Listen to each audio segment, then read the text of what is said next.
What's up, nerds? I'm McKinley, and new year, new setup. I'm still at work, but I got some things. You've seen this background before, but you know, I'm not at home with it. I'm at work. So, yay! I'm excited to not have my work background anymore. I'm really worried about someone pulling up and being like, what the hell is she doing? But anywho, I digress. Top 17 of 2017. I read...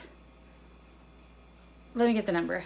I read 276 books in 2017, which is less than I read in 2016. But I read way more novels this year, and normally I just read a lot of comics.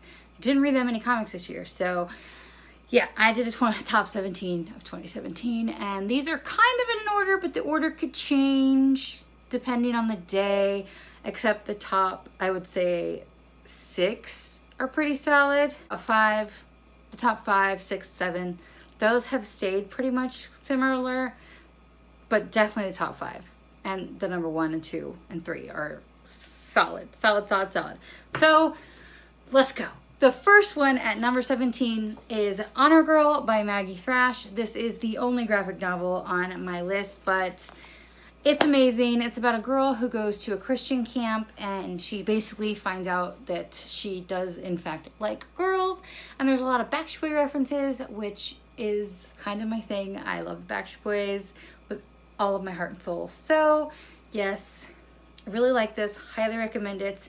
This helped me a lot in realizing that I was in fact queer. I just wasn't curious. So I'm forever thankful for this book, and I told her that when I met her at YALLFest. At number 16, I have A List of Cages by Robin Rowe. I read this in the beginning of the year, and I think I said in that wrap-up this was probably going to be in my top, and it is. I know that there's some people that have issues with it, but as someone who was raised in an abusive environment, I thought, I mean, mine wasn't anywhere near as bad as this situation. Like, please don't think it was, but it just was heart-wrenching, and I loved the relationship between the two boys, and I just thought it was so good, and I loved it, and it made me cry, and I loved it. So yes, if you had told me this book would have made my top 17 before I read it, I would not have believed you. But at number 15, I have Autobiography by Christina Lauren, and the reason I didn't think I would like it is because it has Mormons in it, and every book I've read with Mormons in it I have yet to like, but this one I thought did a great job of treating the Mormon religion with respect, and I just really liked it. It's about a boy who's in a writing seminar, and the assistant in the writing seminar who's also a member of the church, and they fall in love, and it's really cute and sweet, and I love it. Number 14, I have How to Make a Wish by Ashley Herring Blake, and I read this like, I don't even, towards the beginning of the year because I had an arc of it, but it's a book about a girl who has a mother who kind of isn't great at being a mother, and she falls in love with another girl who has recently lost her mother, and the main girl's bi, the love interest is biracial, and there's a fantastic male-female friendship in this that I absolutely love when that's in books, because males and females can be friends without falling in love. So I really, really liked that aspect of it, and I just highly recommend it. I also read her other book that's coming out next year, but that's not on my list because I didn't want to put any books that aren't out yet on my list. So yeah. Anyway, moving on. At lucky number 13, I have Queens of Geek by Jen Wilde. This is a book you follow 2 POVs. One of them is biracial, and the other is fat and has anxiety and is on the spectrum. And the biracial girl is also bisexual, and they're all at a con, and they have their own love stories, and it's just really cute and fluffy, but has its serious moments too. And I did have my issues with the one Insta Livy kind of romance, but overall I still think it's a really fun read, and I highly recommend this one as well. At number 12, I actually read this one this month and it made my list. There's another one that I read this month too that also made the list, but that's Foolish Hearts by Emma Mills. This was my first Emma Mills book. I think I talked about it before, I don't remember what video, but I just think this book was so cute and funny. It's about a girl who overhears the biggest couple in their school breaking up, and the one girl is really mad, but they end up having to work together, and it's like all about their friendship, and they bond over a K-pop group, and it's just so fun and cute, and I love the friendships that evolve in this, and it's just a really, really cute contemporary that has a lot of heart, and I really, really love it. At number 11, I have My Lady Jane by Cynthia Han, Brody Ashton, and Jody Meadows. Honestly, I was surprised that I read this year because I feel like I read it so long ago, but this book is so funny. It's an alternate universe retelling of Lady Jane Grey. And I normally don't go for historical fiction, but I thought this one was hilarious because there's like the people that turn into animals. It's hilarious. And even if you don't genuinely like historical fiction, I think that you'd probably like this. So if you like to laugh. Now we're getting into the top 10. Here we go. At number 10, I have Radio Silence by Alice Oseman. Ooh, there's a gargummy. Luckily, it was one of the bitches that never looks over here, so bully for me. At number 10, I have Radio Silence by Alice Oseman, which is a book I've talked a lot about on this channel. I actually have a review for it, which I will link in the cards. Any of the books that I have reviews for, I'll link in the cards, but I don't think there's too many that I do have them for, so yeah. This is about a girl who's a big fan of this podcast that is made by someone who's anonymous, and she draws fan art for them, and he ends up asking her to draw official art for his podcast and their friendship. It's focused more on friendship than anything, but she's biracial and bisexual, and he's ace demi, and it's very sad at times, but it's just like a really beautiful story about friendship. And I think if you like Welcome to Night Vale, you'd probably like this, or if you're like really big fan of anything, I think that you can relate to this on some level. So yeah, highly recommend this one. At number 9, I have another fandom book, and that's Geekerella by Ashley Poston. This book is a book that I mostly bought because it's really pretty. And then I picked it up and read it and could not stop reading it. And I remember I was going to MegaCon, and I had been reading it all day at work, and I was finishing it in the car, and I don't like to read in the car because I feel like it's rude. But it's so good, and I love it so much. But it's about a girl whose parents have died. Obviously, it's Cinderella retelling.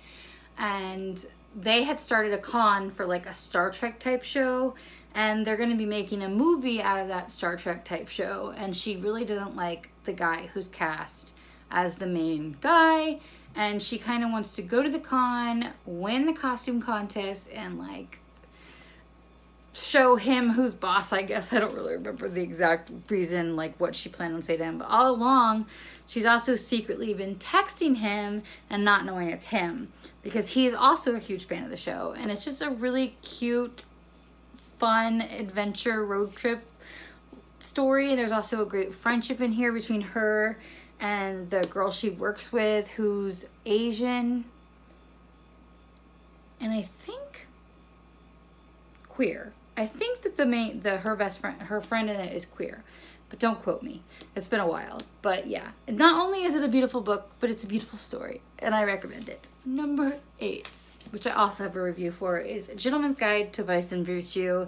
This book took BookTube by storm. I think everyone knows what it's about by now, but if you don't, it's about a boy, Percy, who goes on a world tour with his best friend Monty, who he's secretly in love with, and his sister Felicity, who's amazing and is awesome, and I love Felicity so much, and she's getting her own book.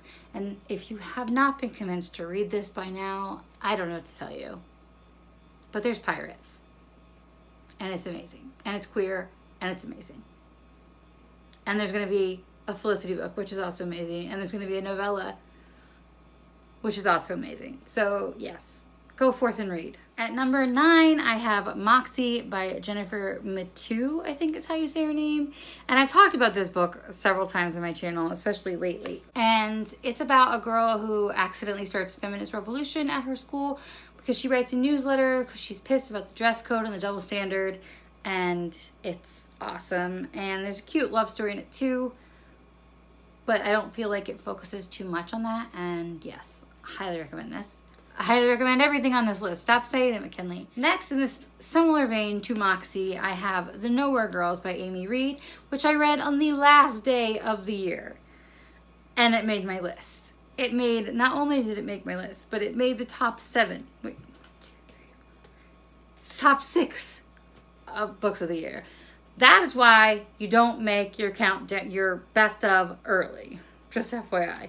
But this is similar to Moxie in that it's 3 girls that start a feminist revolution kind of at their school called the Nowhere Girls after a new girl moves to town and she finds out that the girl who used to live in her house was brutally raped, and then everyone called her a liar and the guys got away with it, and she was like, this isn't okay.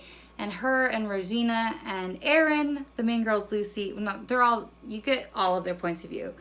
And they start this group called the Nowhere Girls, and it's all about like girls sticking up for other girls, and it made me sad and it made me happy. And there's queer rep in this. Rosina is Mexican and a lesbian. Erin has Asperger's, and Lucy is fat, and they all kind of get a love story, kind of, but it's not the focus by any stretch of the imagination. And it's just really a really fantastic book about rape culture and feminism. And I can't, like, honestly, this isn't my top book of the year, but if you're only going to read one book of all the books I'm talking about today, I think that it should be this one. No, this one or the next one. Like, read both, okay? Read them all. Just read them all. Just read them all. At number 5, I have All American Boys by Jason Reynolds and Brendan Kiley. I have talked about this book several times on my channel as well. This is a book about a black boy who is brutally abused by a cop and the white boy who sees it, and it's told from both of their points of view. And it's incredibly powerful, and I think that more people should be talking about it. If you like The Hate U Give, you should read this. It's important. It's amazing. And Jason Reynolds is my boo. At number 4, I actually don't have the book because I loaned it to my friend, but it's Dear Martin by Nick Stone, which is also in a similar vein to The Hate U Give, and it's about a boy who writes letters to Martin, wants to be more like Martin Luther King Jr. And he's a black boy in a fancy white school, and there's of course more cop brutality, and it's just, it's amazing. And there's one character that gets so much growth that it just shows you that people can change, and it's uplifting while being sad at the same time, and I loved it. Finally, my top 3. At number 3 is The Names They Gave Us by Emery Lord, which is a story about a girl whose mom's cancer comes back, and instead of going to her Christian camp that she goes to every year with her parents, her mom begs her to go work at the camp next door, which is a camp for troubled youth. And her mom basically wants her to grow a little bit and not be quite as like obsessed about her mom's cancer.